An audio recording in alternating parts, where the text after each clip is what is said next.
tout ça, ce que je viens d'expliquer là rapidement, en une phrase, dont je dis toujours que c'est la phrase la plus triste de toute l'histoire de la philosophie.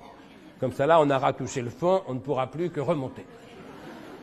Alors, quand je désire ce que je n'ai pas, le manque, c'est ce que Schopenhauer, comme tout le monde, appelle la souffrance. J'ai faim, il n'y a pas à manger, souffrance. J'ai soif, il n'y a pas à boire, souffrance. Je l'aime, elle ne m'aime pas, souffrance. Mais quand j'ai, ce qui dès lors ne me manque plus. Donc je ne désire plus. Donc je n'aime plus. Il n'y a plus de souffrance, il n'y a plus de manque. Ce n'est pas le bonheur, il n'y a plus de désir. Je ne peux pas avoir ce que je désire, il n'y a plus de désir. Ce n'est pas le bonheur, ce n'est pas le malheur, c'est ce que Schopenhauer appelle simplement et fortement l'ennui. Je suis content de voir que ça vous parle. Qu'est-ce que c'est que l'ennui? Ce n'est pas le bonheur, ce n'est pas le malheur. L'ennui, c'est l'absence du bonheur au lieu même de sa présence attendue. J'avais rendez-vous avec le bonheur. Je me disais, qu'est-ce que je serais heureux si, qu'est-ce que je serais heureux quand? Le si se réalise, le quand c'est aujourd'hui, je ne suis pas heureux pour autant. Et j'avais rendez-vous avec le bonheur, je suis au rendez-vous, le bonheur n'y est pas. Le bonheur m'a posé un lapin. C'est pas que je sois malheureux, je ne suis ni heureux ni malheureux, simplement je m'emmerde. Eh bien, la phrase la plus triste de toute l'histoire de la philosophie, selon moi, écrite donc par Schopenhauer, est la phrase suivante. Schopenhauer écrit « Ainsi, toute notre vie oscille, comme un pendule, de droite à gauche, de la souffrance à l'ennui. » Fin de citation. Ainsi, toute notre vie oscille, comme un pendule, de droite à gauche, de la souffrance à l'ennui.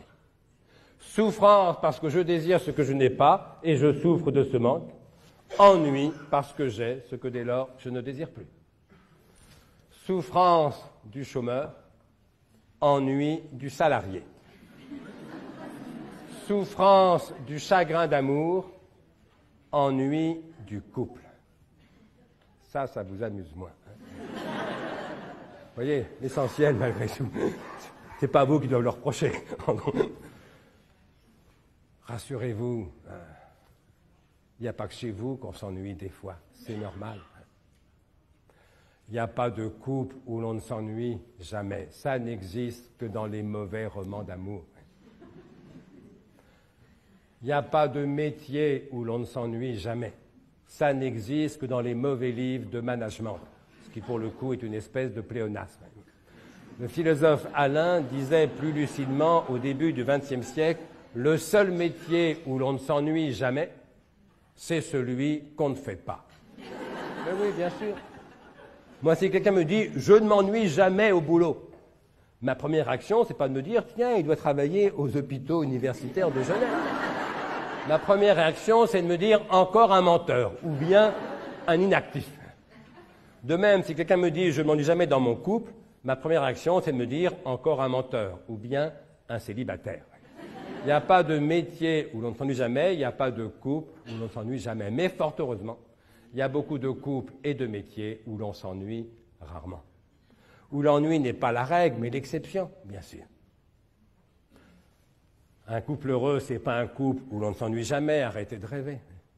Un couple heureux, c'est un couple où l'on s'ennuie beaucoup moins à deux que tout seul. C'est déjà pas mal. Et un couple vraiment très heureux, c'est un couple où l'on s'ennuie beaucoup moins à deux qu'avec tous les autres.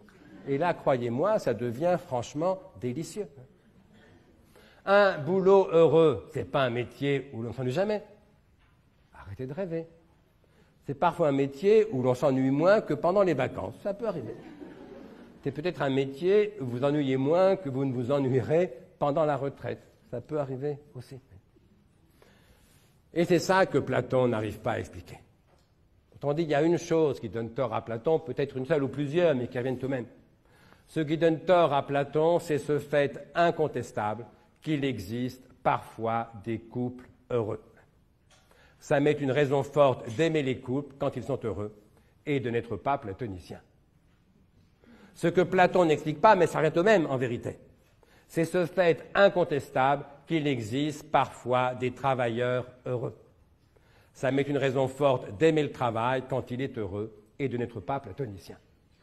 Et comme ça, Platon est incapable de l'expliquer.